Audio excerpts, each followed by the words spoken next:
से बाद में जाता। प्रोफेसर सेलिगमैन उस इकोनॉमिक्स थीसिस की बड़ी तारीफ करती हैं जो तुम उनके लिए लिख रहे हो। हमें इस ताकि जो भी सुने वो रास्ते से हट जाए, क्योंकि शूद्र का दर्शन, उसकी आवाज, उसका स्पर्श उच्च जाति वालों को अपवित्र करता है। नहीं चाहिए तुम्हारे गंदे पैसे, जाओ दूर हो जाओ। इस लड़के को लगता है चूंकि इसका बाप सूबेदार मेजर है, तुम इसके बाल काटोगे। अरे सूबेदार हो या मेजर, मार तो मारी है। अगर तुम भैंस के बाल काट सकते हो तो तुम भैंस, गधे और कुत्तों से भी बदतर हो। सवर्णों को चाहिए कि वो कभी भी शूद्रों के सामने वेदों का उच्चारण ना करें। अगर कोई शूद्र वेदों को सुन लेता है तो उसके कानों में शीशा पिघलाकर डलवा देना चाहिए। अगर वे वेद का उच्चारण करते हैं तो उनकी जीवा काट देनी चाहिए। मैं धन्यवाद करूंगा प्रोफेसर गोल्डन वाइजर का। Thank you sir. हिंदुस्तान में जाति प्रथा, आम हिंदू और यहाँ तक कि आम अमेरिकन भी हिंदुस्तान के गांवों की बात करते हुए गदगद हो जाते हैं। बहुत से लोग इस आदर्शवादी दृष्टिकोण को स्वीकार कर लेते हैं, इसलिए हिंदुस्तान के गांवों की असली तस्वीर पेश करना बेहतर होगा। सच तो यह है कि हिंदुस्तान के ग्रामीण समाज की कोई एक इकाई नहीं होती। इसके दो बड़े बड़े हिस्से हैं, एक सवर्ण और दूसरे अछूत। सवर्ण जो है वो शासन करते हैं और मालिक हैं, जबकि अछूत उनकी खानदानी गुलाम प्रजा है। और ये सब जन्म के साथ ही तय हो जाता है, बचने का कोई रास्ता नहीं। ये बताइए, क्या गैर हिंदुओं में भी अलग अलग जातियां होती हैं? होती है। हिंदुओं ने जहर दूसरों तक भी फैला दिया है। जाति प्रथा हिंदुस्तानी समाज के रग रग में फैली हुई है। तुम किस जाति के हो? महार। अब मैं इसके आगे बढ़ना शुरू करता हूँ। कामयाबी के नाम, कामयाबी के नाम, डबल MA, PhD, और सिर्फ 3 साल में। और हम गधे लोग अभी तक लड़ रहे हैं BA से। गंगाधर के लिए मैं बहुत उदास हूँ। उसके बिना जिंदगी दर्द भरी होने वाली है, खासतौर से तुम्हारी, क्योंकि तुम उसकी माँ हो। मैं तुम्हें बहुत थोड़े से पैसे भेज पाता हूँ, इसलिए तुम्हें दूसरों के घरों में बर्तन मांजने पड़ते हैं, गोबर उठाना और लकड़ी चुनना पड़ता है। तुम्हारे साथ ऐसा करने के लिए मुझे अपने आप से नफरत होती है। और यहाँ लंदन में लड़ाई की वजह से मेरी भी जिंदगी कठिन है।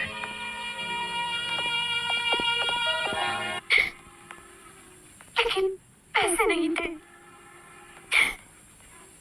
और मैं इतनी अकेली थी। आपकी बहुत याद आई।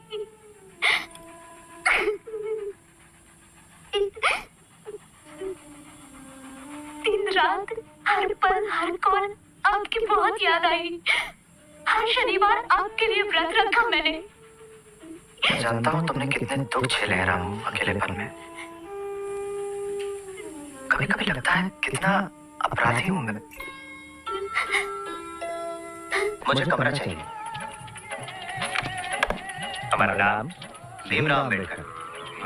हिंदू, जात मार। माफ करो, कमरा नहीं है। सिर्फ एक हफ्ते के लिए। मेरा होटल बंद करवाना चाहते हो? जी। दूसरी जगह देखो।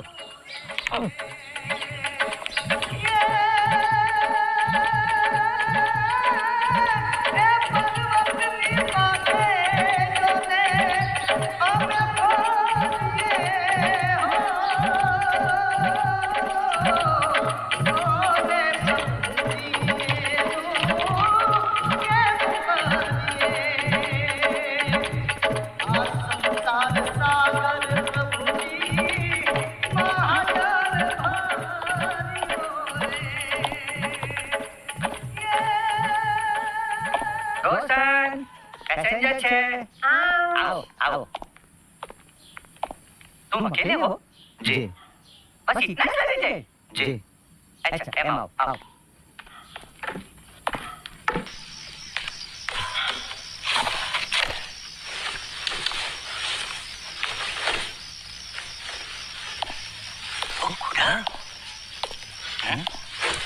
रोशन रोशन रोशन, वो पारसी नहीं है। उसने सूत्रे कुश्ती नहीं पहना है। तुम कौन है? तुम पारसी नहीं है? मैं पारसी हूँ। हमको बेवकूफ समझता है। ठीक है, ठीक है, तुम्हारा सुधरे कुश्ती दिखाओ, चलो दिखाओ, बताओ। मैं हिंदू हूँ। तुम यहाँ नहीं रह सकता है। ये धर्मशाला हमारा बिरादरी ने खाली पारसी लोगों के लिए बनाया है। मैं समझ गया आपकी परेशानी। मैं पारसी नाम लिखूंगा रजिस्टर में। आपकी भी आमदनी हो सकती, मैं यहाँ रहूंगा तो मुझे घर मिलते ही ये जगह छोड़ दूंगा। मैं ऑफिसर हूँ अकाउंटिंग डिपार्टमेंट में बड़ौदा स्टेट के।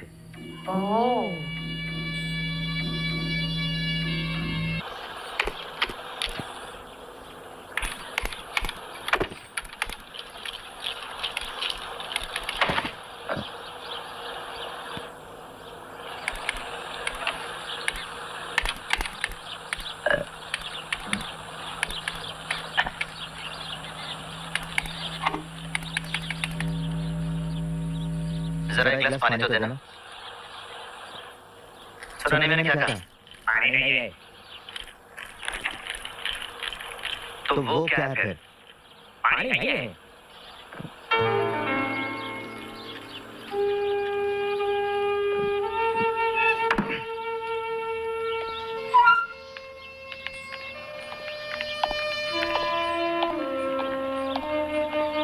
देखो, तुम सीनियर ऑफिसर होगे, लेकिन तुम इस पानी को छू नहीं सकते। अगर महाराज को इस बात का पता चल जाए तो? कहाँ जाओ, बोल दो, हम नहीं डरते। ये हमारे धर्म का मामला है। अगर महाराजा तुम्हें पानी पिलाना चाहते हैं तो अपने महल से लाकर पिलाएं। वो महाराजा है, कुछ भी कर सकते हैं। वो नौकरी पे रख सकते हैं तुम जैसे गंदे अछूतों को। पर मुझे भी आपकी खिदमत कर सकते हैं। और सिर्फ हमारा एक मुस्लिम वेटर मकबूल अहमद ही आपको सर्व करने के लिए तैयार है। हाँ?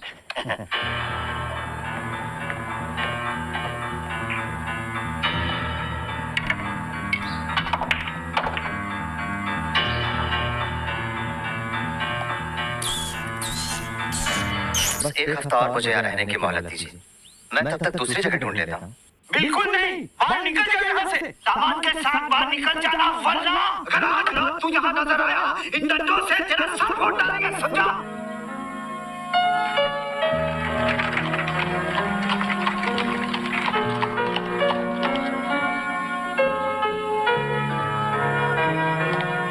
डॉक्टर आम्बेडकर, महाराज आपकी प्रतीक्षा कर रहे हैं, बता रही है।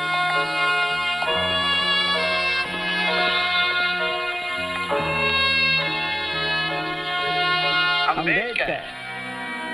हाँ, मुझे तुम पर बहुत गर्व है बेटे।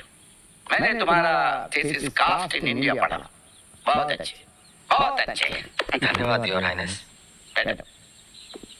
तो बताओ मैं तुम्हारे लिए क्या कर सकता हूँ? दीवान कह रहे थे कि तुम कुछ परेशानी में हो।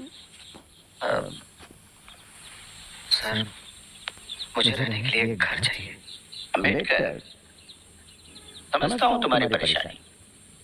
मेरी भी कुछ मजबूरी होगी, सब धीरे धीरे होगा। वैसे भी तुम्हें यह नौकरी देकर मैंने क्रांति की शुरुआत कर दी है। तुम्हें मुझसे इतनी भी उम्मीद नहीं रखनी चाहिए कि एक ही दिन में जातिवाद का पूरा पहाड़ उड़ा के रख दूं। इन चीजों में वक्त लगता है, थोड़ा धीरज रखना होगा। ना अंग्रेजी बोल पाएगा। सच है। I am Professor Ambedkar. I'll be your lecturer in political economy. In case you are wondering, what could I possibly teach you? Allow me to introduce myself. वैसे मैंने MA और PhD की डिग्री पाई है public finance में, Colombia university New York से। मेरी thesis का विषय है 1765 से आज तक का हिंदुस्तान का आर्थिक इतिहास। इसके अलावा मैं तैयारी कर रहा हूँ MSc की लंदन स्कूल ऑफ इकोनॉमिक्स से। अगर किसी को ये लगता है कि मैं आपको पढ़ाने के लायक नहीं हूँ और क्लास के बाहर जाना चाहते हैं तो जा सकते हैं खुशी से अभी। So, let's begin.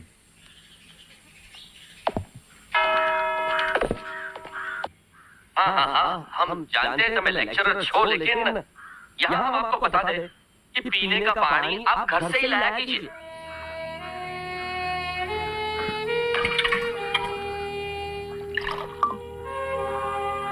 अगर आप विद्वान प्रोफेसरों को मेरे पानी पीने पे एतराज होता है तो मेरा सुझाव है कि आप अपने घर से पीने का पानी लाएं।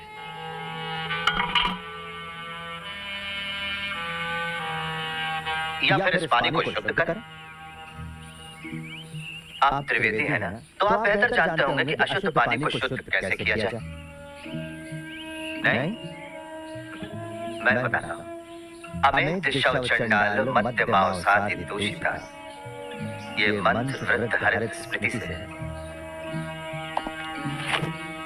फिर से दोहराऊं, अमेत शौचंडाल मध्यमाव साधि दूषिता। इस विचार भाव का स्वीकार नहीं होता, हिंदुस्तान को स्वशासन मिलने की संभावना नहीं। जिस स्वराज में पिछड़ी जातियों को मूलभूत अधिकार नहीं मिलते, वो सही स्वराज नहीं होगा, वो एक नई गुलामी होगी, एक महार। ओह, कितना प्रभावशाली विधान है। दीवान साहब, आप जानते हैं इस पत्र का अनामक लेखक कौन है? नहीं your highness. Doctor Ambedkar. Dattoba Pawar ने मुझे बताया।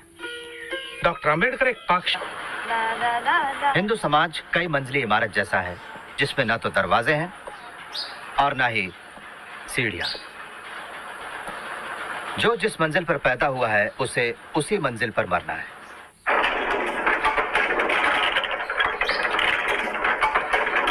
अंबेडकर,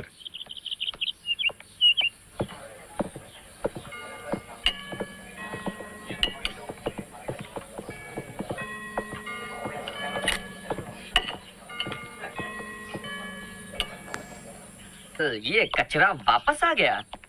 ओ अंबेडकर। असनौटकर, हिंदुस्तान में आज 6 करोड़ अछूत हैं जिन्हें नागरिक, कानूनी, राजनैतिक या नैतिक अधिकार प्राप्त नहीं है। पहले अंग्रेजों का जाना जरूरी है, उसके बाद सब अपने आप ठीक हो जाएगा। कल तुम्हारे कमरे की लाइट 9:30 बजे तक जलती रही। मैंने तुम्हें पूरी रात बत्ती जलाने की इजाजत नहीं दी है, समझे? अब 9 बजने में सिर्फ 10 मिनट बाकी है, उसके बाद लाइट बंद। पढ़ा डम्ब हीरो। तुम लिखते अच्छा हो, लेकिन मुझे तुम्हारे विचार पसंद नहीं। कोई ताज्जुब की बात नहीं है। बाय द वे, पता है शाहू महाराज नहीं रहे।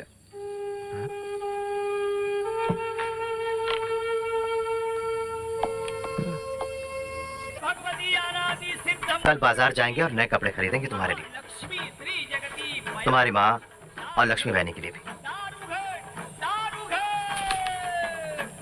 ये है मेरी लॉ डिग्री। जानती हो उन्होंने क्या कहा? Bhimrao Ramji Ambedkar, I hereby call you to the bar and do publish you barrister.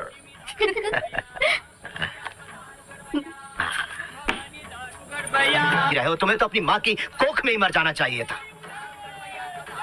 जागो, जागो। तुम क्यों दुनिया के दुखों, गरीबी और गुलामी के बोझ को अपनी शोचनीय, तुच्छ, घृणित और नर्क जैसी जिंदगी से और अधिक भारी करते हो? तुम्हारा मर जाना ही बेहतर है। अगर तुम नई जिंदगी शुरू नहीं कर सकते या अपने अंदर नया जोश नहीं भर सकते, जागो।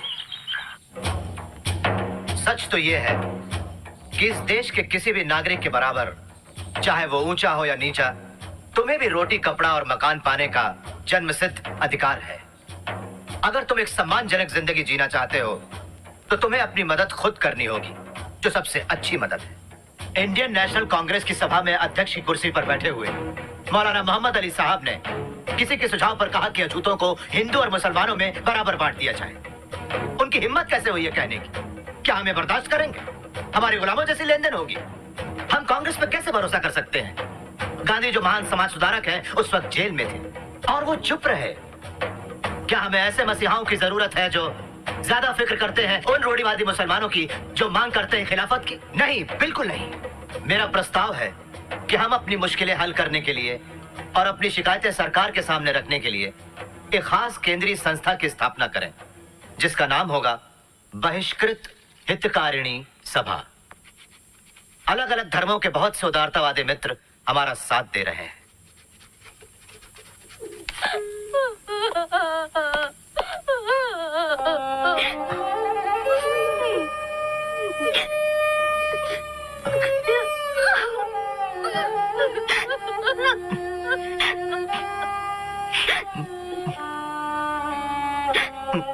अशुभ घड़ी भी आ ही गई और राजरत्न भी हमें छोड़कर चला गया।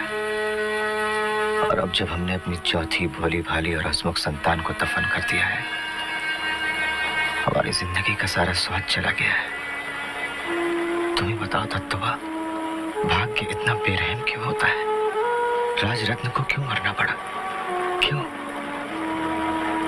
मैं भीमराव रामजी अंबेडकर बॉम्बे वैधानिक सभा का सदस्य मनोनीत किए जाने पर ये विधिवत प्रतिज्ञा लेता हूँ कि मैं महामहिम बादशाह सलामत